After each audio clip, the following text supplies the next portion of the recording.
Hi, this is Mike Leibowitz from Country Willow, and today I want to talk about how you can make the furniture buying experience faster, easier, and a lot less stressful by just preparing with a few quick things before you come in and shop.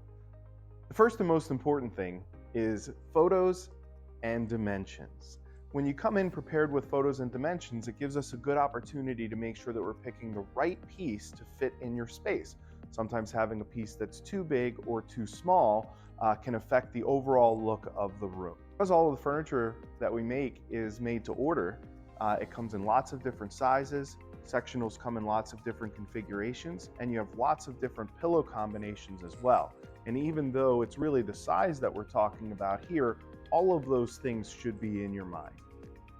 The dimensions of the room are obviously the most important, but keep in mind the doorways, staircases, any turns that furniture has to make are also important considerations to be prepared for. The next thing to think about is, what's your lifestyle? What are you hoping for? Who's going to be using it? How often are they going to be using it?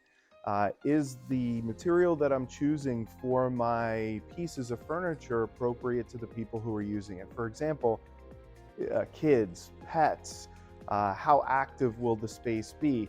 Is it intended to be a little bit more formal, or is it designed to be loose and comfy? Now let's talk about timing. When do you need your new furniture? Obviously, made-to-order furniture is going to take a little bit longer to get it the right way that you want it with all of your particular options, so keep that in mind when you're shopping. But if you need something soon, don't worry. We have lots of in-stock options that are available right away. Just be sure to talk about your time frame with your designer so we make sure that we're showing you the right product to fit your needs. So it's not a lot of stuff, but it's important things: measurements, pictures, and time frame, and a little bit of patience. Buying made-to-order furniture takes a little bit of extra time, but with our designers, their expertise and knowledge, we should make that process easy and fun for you. So thanks for shopping with us, and come and visit us soon.